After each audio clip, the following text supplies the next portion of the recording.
Usurpation d'identité. Voici le titre de la 11e leçon de notre étude Connecte-toi. Donc nous sommes en présence des amis pasteurs, donc Jean-Jacques Chaffaucrac. Bonjour. Bonjour. Et Gétro Camille. Bonjour. Bonjour. Avant de commencer, nous allons placer ce rendez-vous sous le regard du Seigneur avec Jean-Jacques. Notre Dieu, notre Père Céleste, nous voulons réclamer ta présence, ton Esprit Saint pour nous guider alors que nous voulons nous pencher sur ta parole. Au nom de Jésus-Christ et pour ta gloire. Amen. Amen. Amen. Ésaü et Jacob sont des jumeaux, de faux jumeaux que tout semblait vouloir opposer dès le sein de leur mère. Le texte biblique nous donne un détail assez intéressant. Ils se battaient et en sortant, Jacob tenait le talon de son frère Ésaü. L'un était poilu, l'autre pas. L'un était chasseur, allait à l'extérieur, aimait la chasse. L'autre était plutôt sédentaire, dans les jupes de maman. Donc on va voir deux jumeaux qui vont très rapidement grandir dans une relation de concurrence. Une certaine rivalité qui ira jusqu'au désir de meurtre. En effet, le second, Jacob, aurait bien voulu être l'aîné, avoir le droit d'aînesse. Le droit d'aînesse, c'est quelque chose d'assez peu connu, mais il consistait au fait que la fortune familiale revenait à l'aîné, les autres enfants ne recevant quasiment rien. Et c'est vrai que cette pratique a été en cours en France, eh bien, pendant de nombreux siècles. Et c'était une manière de ne pas diviser la fortune familiale, mais au contraire, de lui permettre de grandir et de se maintenir. Jacob va donc essayer, par tous les moyens, tous les stratagèmes, d'obtenir ce droit d'aînesse. Souvenez-vous de ce plat de lentilles qu'il va donner à son frère, qu'il va vendre, que dis-je, à son frère, en échange du droit d'aînesse. Et là, maintenant que le père, Isaac, s'apprête à rendre la bénédiction à l'aide de sa maman, puisqu'il était le préféré de sa maman, alors qu'Ésaü était le préféré de son papa, eh bien, tout un stratagème sera mis en place. Un stratagème par lequel, eh bien, il va chercher à obtenir ce qui ne lui avait pas été réservé, la fameuse bénédiction paternelle. Comment en est-il arrivé là? Comment Jacob, le petit-fils d'Abraham, le fils d'Isaac, en est-il arrivé à mentir, à trahir, à rejeter et son frère et son père?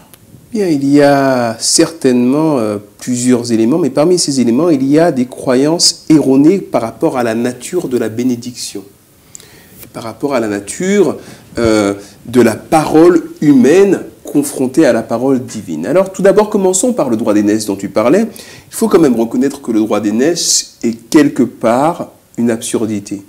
Ce n'est pas l'enfant le plus capable, ce n'est pas le meilleur gestionnaire, ce n'est pas le plus avisé ou le plus économe ou le plus capable de faire fructifier les affaires qui héritent de la majeure partie, mais c'est celui qui est né en premier. Fût-il un incapable, un idiot, fût-il un paresseux, c'est lui qui en hérite en premier. Alors, cela montre que Dieu, quand il vient dans les sociétés humaines, ne cherche pas nécessairement à les bouleverser, parce que Dieu aurait pu gommer cette histoire de droit d'aînesse. Comme il a proposé la circoncision comme signe de l'alliance, il aurait pu dire on en profite également pour gommer quelques petites barbaries locales que vous avez, l'esclavage, le droit d'aînesse, le rapport un peu patriarcal à la femme qui n'est pas grand-chose. On va gommer tout ça. Non, Dieu ne vient pas bouleverser les sociétés dans lesquelles il agit, mais il vient au contraire avec tact, avec douceur, à l'intérieur de ces sociétés et dans les repères même de ces sociétés, essayer de les faire grandir. C'est la raison pour laquelle, voilà, on trouve encore le droit d'aînesse bien après l'histoire de Jacob et Ésaü. Et puis c'est la raison pour laquelle on trouve des mentions de l'esclavage, etc. dans la Bible.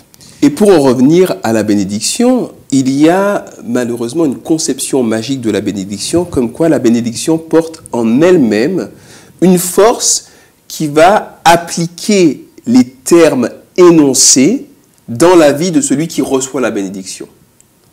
Mais ça n'est pas forcément le cas. Dans le Jardin d'Éden, par exemple, Dieu a créé, et c'est la première bénédiction qu'il prononce sur l'être humain à son image. Il dit « Créons l'homme à notre image ». C'est une bénédiction extraordinaire, et il aurait pu le créer à l'image d'autre chose, d'une vache, ou il le crée à son image. mais cela n'a pas une force de contrainte, c'est-à-dire que l'homme se détourne comme il veut, et on le voit sur terre maintenant, de l'image de Dieu. Donc la bénédiction est comme un substrat, un terreau que Dieu met à la disposition de l'être humain, mais c'est ensuite à l'être humain de fructifier en présence de Dieu sur ce terreau.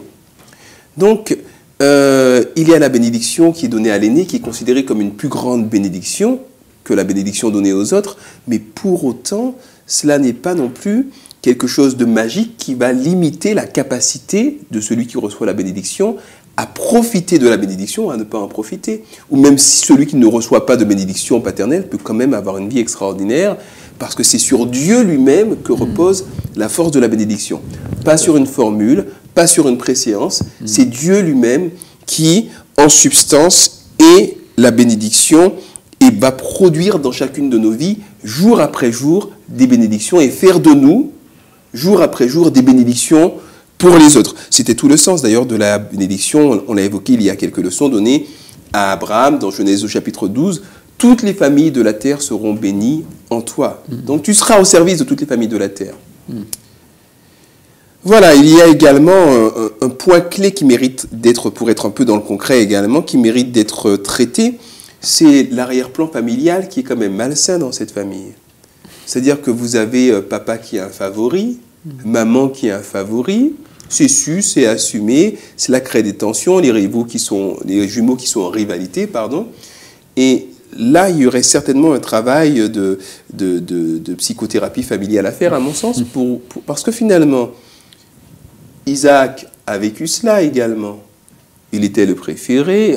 Enfin, voilà. Et puis ça va avoir des conséquences par la suite, puisqu'on va voir que Joseph également, on en parle dans 2 ou 3 leçons, Joseph également va être le préféré de Jacob. Voilà, donc il y a des schémas familiaux qui se répètent, et dans la vie de nos jeunes également, il y a des schémas familiaux qui se répètent et qui méritent d'être discutés, d'être mis en mots, parce que ce qui paraît clair qu'on est à l'extérieur d'une situation, l'est beaucoup moins qu'on est intriqué dans des tensions, dans des frustrations familiales et dans un mal-être familial.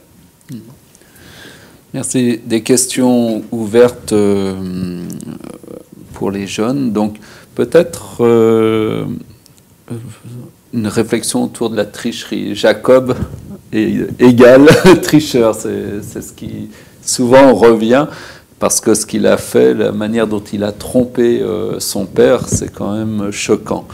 Mais voilà, comment, à partir d'une simple tricherie, eh bien, on va voir combien les conséquences vont être graves et combien elles vont durer sur de nombreuses années. Donc, peut-être discuter de la puissance du péché. Comment, finalement, on entretient parfois des petites rancœurs, des petites jalousies. On ne se rend pas compte, finalement, qu'en donnant une main au mal, eh bien, il nous prend le bras. Tout le reste, okay. Voir tout le reste. La puissance du péché et les conséquences néfastes que nos mauvais choix peuvent avoir sur, finalement, presque toute notre vie. Ou là, ici, bien la moitié de sa vie. Ensuite, quand on voit les conséquences dramatiques que peuvent avoir de mauvais choix en laissant le péché gagner notre cœur, cette leçon nous invite aussi à faire l'expérience d'une vie d'intégrité et d'honnêteté. Inviter les jeunes à réfléchir sur cette notion d'intégrité et d'honnêteté. Qu'apportons-nous, qu'est-ce que ça apporte dans notre vie que d'être honnête et intègre? Déjà dans notre vie personnelle, qu'est-ce que ça nous apporte?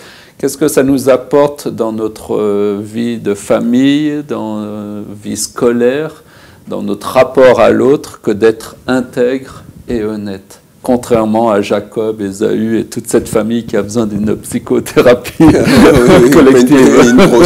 Voilà. Comment pouvons-nous être justement vecteurs de cette bénédiction au lieu d'attendre qu'elle tombe d'en haut tout seul comme un dû? Mais non, voilà, on doit être participant de cette bénédiction. Et comment finalement, quelle place la loi de Dieu peut avoir dans notre vie pour mener cette vie intègre, pour savoir discerner ce qui est bien, ce qui est mal, et quelle est la place de la foi en Dieu pour pouvoir vivre cette expérience d'une vie intègre et honnête. Enfin, un dernier point, Ésaü a vendu son droit d'aînesse, on est tous choqués, contre un plat de lentilles. Et Ellen White nous ouvre d'autres perspectives en nous rappelant combien de fois nous sommes peut-être prêts, nous aussi, à renoncer ou à vendre nos valeurs ou à renoncer à aux bénédictions que Dieu a en préparation pour nous, pour un plat de lentilles, pour un petit plaisir passager et éphémère. Voilà. Donc, il y a peut-être là une petite discussion assez sympathique à avoir avec nos jeunes autour de ce thème. Voilà, avec Jacob et Ésaü, on va leur dire au revoir, et puis on vous dit au revoir. Bonne continuation, bonne leçon avec votre équipe, et à la semaine prochaine. Au revoir. Merci. Au revoir.